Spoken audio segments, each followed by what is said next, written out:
इस वीडियो में हम बात करेंगे HTML रेस्पॉन्सिव वेब डिज़ाइन के बारे में। देखिए, रेस्पॉन्सिव वेब डिज़ाइन का मतलब होता है कि जो आपने वेब पेज बनाया है HTML के थ्रू, वो हर डिवाइस में, चाहे वो मोबाइल हो या टैबलेट हो या लैपटॉप हो या आपका बड़े स्क्रीन वाला टेलीविज़न हो, हर जगह आपका पेज अच्छे से डिस्प्ले हो। तो अच्छे से डिस्प्ले करने की इस टेक्निक को कहते हैं रेस्पॉन्सिव। मतलब अकॉर्डिंग टू द डिवाइस वो अच्छे तरीके से आपका पेज डिस्प्ले हो जाए। इसको समझने के लिए हम सीधा एग्जाम्पल पर चलते हैं। ट्राई इट योरसेल्फ मैं करता हूँ।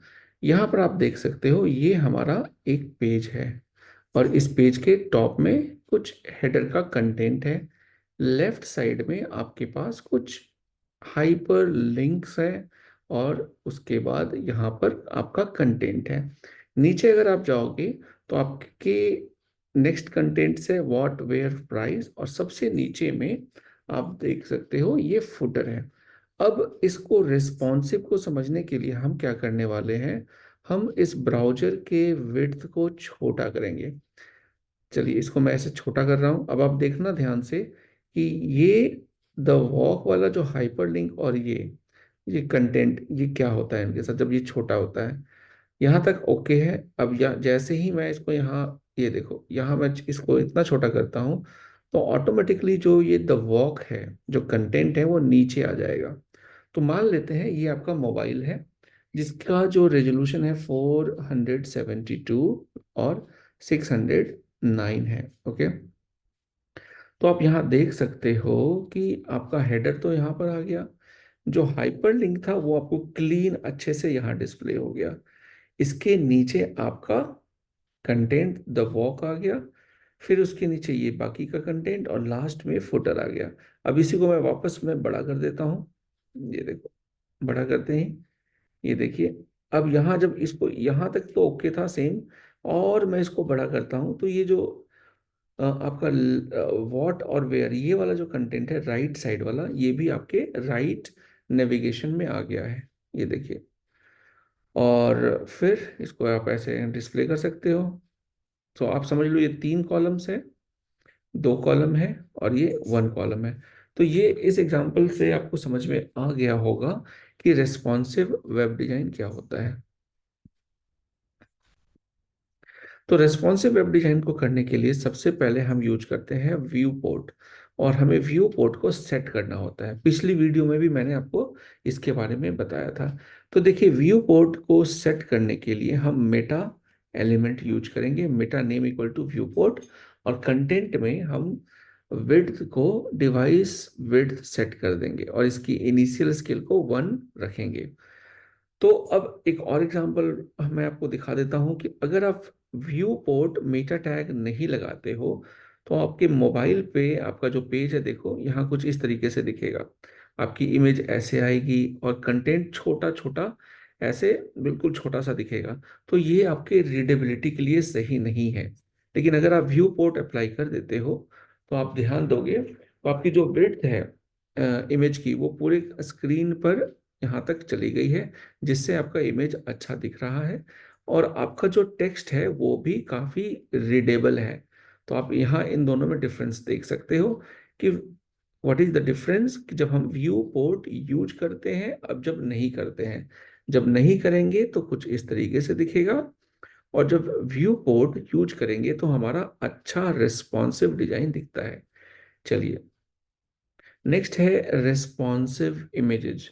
जो इमेज हम अपने वेब पेज पे यूज करते हैं, वो बाय डिफॉल्ट अगर हम उसकी विड्थ प्रॉपर्टी 100% सेट कर देते हैं तो वो रेस्पॉन्सिव हो जाता है। फॉर एग्जांपल, चलिए मैं यहाँ पर इस एग्जांपल पे आता हूँ। अब ये देखिए, एक इमेज है, इस इमेज को मैं छोटा कर रहा हूँ, मतलब पेज को छोटा कर रहा हूँ, तो ऑटोमेटिकली इमेज भी छोटी हो रही है, क्योंकि हमने स्टाइल दिया है कि ये हमेशा 100% विड्थ लेगा। तो जो भी आपका विड्थ है, विड्थ ऑफ द स्क्रीन, देखिए ये आपका उतना विड्थ ले लेगा। अब इसको मैं बड़ा करूंगा तो भी ये आपका 100% विड्थ ले लेगा। So this is responsive image. अब अब मैं इसमें यूज करता हूँ मैक्स विड्थ। तो मैक्स विड्थ जो प्रॉपर्टी है वो भी इमेज को 100% तक सेट कर सकती है, लेकिन जो इमेज की एक्चुअल विड्थ है उससे ज़्यादा ये फिर नहीं बढ़ेगा। फॉर एग्जांपल, अब यहाँ पर मैंने स्टाइल में मैक्स विड्थ 100% किया है, यहाँ पर हमने मैक्स विड्थ यूज किया है, विड्थ नहीं। तो मैक्स विड्थ के करते ही क्या होगा, अब देखिए यहाँ पर तो इमेज छोटी है, लेकिन इमेज की एक्चुअल विड्थ भी है, और वो विड्थ यहाँ तक है, ये देखो। अब इसके बाद मैं कितना भी बड़ा करूँ तो इमेज की साइज का जो विड्थ है इससे ज़्यादा नहीं बड़ी होगी, क्योंकि हमने यहाँ पे यूज किया है मैक्सिमम विड्थ। तो मैक्सिमम विड्थ इसका क्या होगा, इमेज की जो मैक्सिमम विड्थ है वो उसका 100% होगा, उससे ज़्यादा नहीं होगा। तो I hope this is also clear. अब हम एक और हमारे पास एक ऑप्शन होता है कि अगर डिपेंडिंग ऑन कि आप किस डिवाइस में अपने इमेज को देख रहे हो, वेब पेज को देख रहे हो, हर डिवाइस में आप अलग अलग इमेज डिस्प्ले कर सकते हो।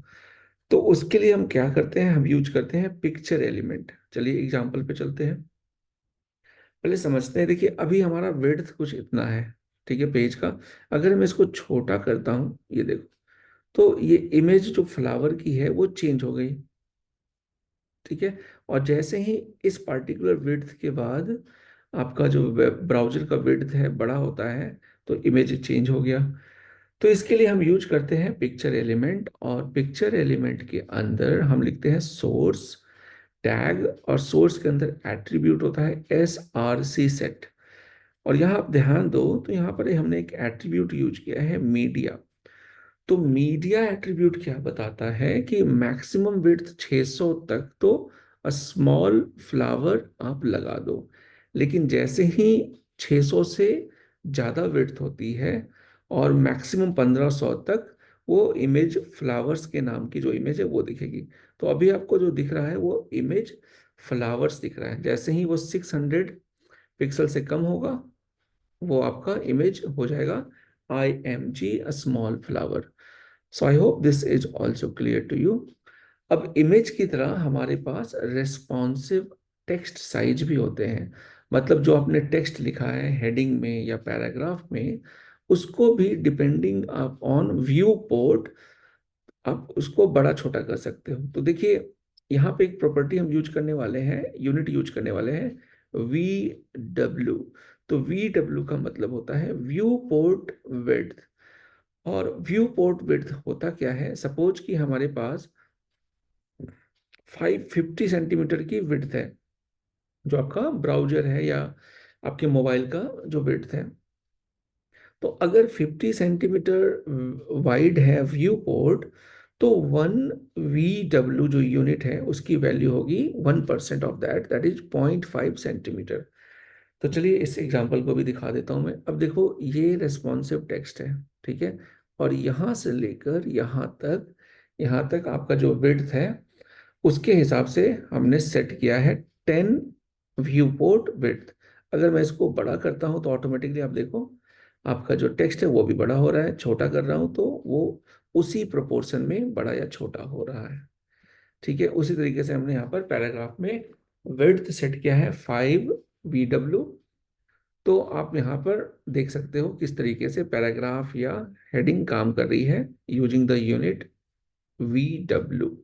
सो आई hope this is also clear. अब एक इंपॉर्टेंट कंसेप्ट है जिसे कहते हैं मीडिया क्वेरी।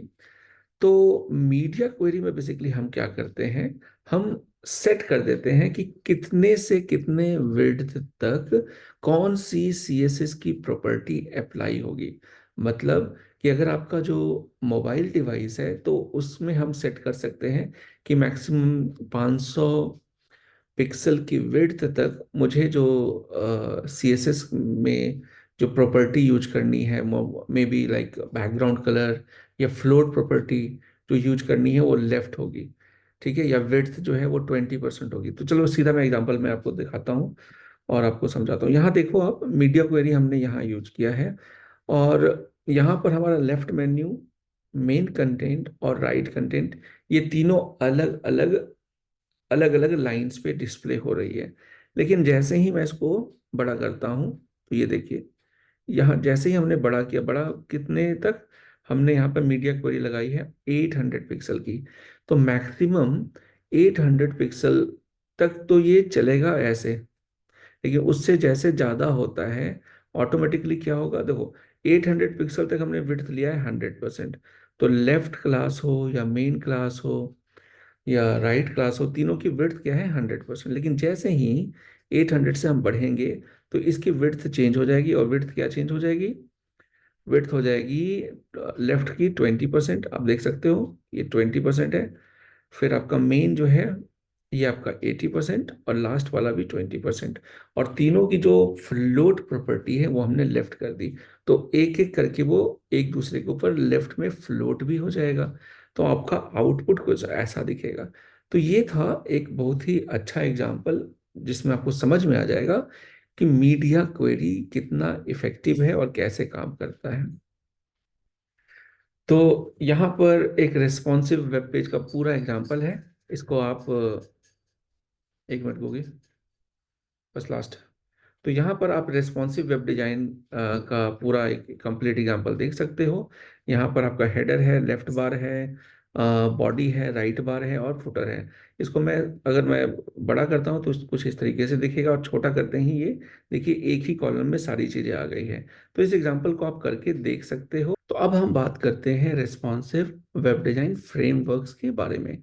देखिए W3 स्कूल्स ने अपना एक कंप्लीट फ्रेमवर्क बनाया है जिसे कहते हैं W3.css। W3.css को यूज करने के लिए आपने लिंक यूज करना है, लिंक रेल स्टाइल शीट, और आपको पाथ देना है ये वाला W3 स्कूल्स के अंदर ये CSS का पाथ है। इसे यूज करते ही आप कुछ सेट ऑफ प्रॉपर्टीज है जो W3.css के अंदर यूज कर सकते हैं, प्री डिफाइंड है, specific to this framework.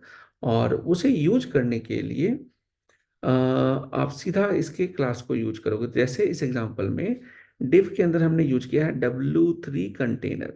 Now this W3 container property is defined in W3 schools W3.css, और W3 green ये भी यहाँ पर डिफाइन किया गया है।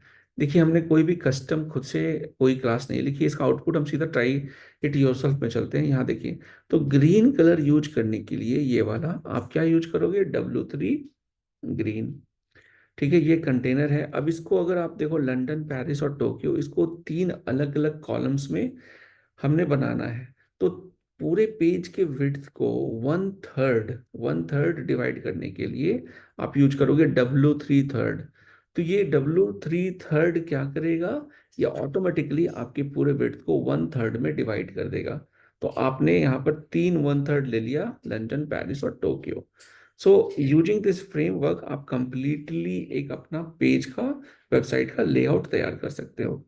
दूसरा जो इम्पोर्टेंट और पॉपुलर CSS फ्रेमवर्क है वो है बूटस्ट्रैप। जैसे हमने W3.css में किया था वैसे ही बूटस्ट्रैप को यूज करने के लिए आप CDN यूज कर सकते हो, और ये पाथ है CDN का। यहाँ पे आप देखोगे अब हमने एक CSS यूज करना है और एक जावास्क्रिप्ट यूज करना है, क्योंकि हमें बूटस्ट्रैप में थोड़े एनिमेशंस के इफेक्ट्स भी दिखते हैं। तो इसलिए हम जावास्क्रिप्ट और CSS दोनों यूज करेंगे। इसके बाद आप देख सकते हो यहाँ पर इनके सेट ऑफ स्पेसिफिक क्लासेस है। जैसे कंटेनर, MT5 का मतलब है मार्जिन टॉप 5, SM4 का मतलब है स्मॉल डिवाइसेस के लिए कॉलम SM4। ठीक है, तो स्मॉल डिवाइसेस में ये टोटल इसके 12 आपके कॉलम्स होते हैं। तो आउट ऑफ 12 आपने अगर वन थर्ड करना है तो 4 4 4 के सेट बना सकते हो। तो ये था दोस्तों कुछ फ्रेमवर्क्स के टेक्निक्स, और इसमें W3 CSS, और हमने बूटस्ट्रैप के बारे में पढ़ा। तो I hope this important video is clear to you. अगर आपको कोई प्रॉब्लम होती है तो आप कमेंट में मेरे से पूछ सकते हो। मिलता हूँ अगली वीडियो में। Thank you.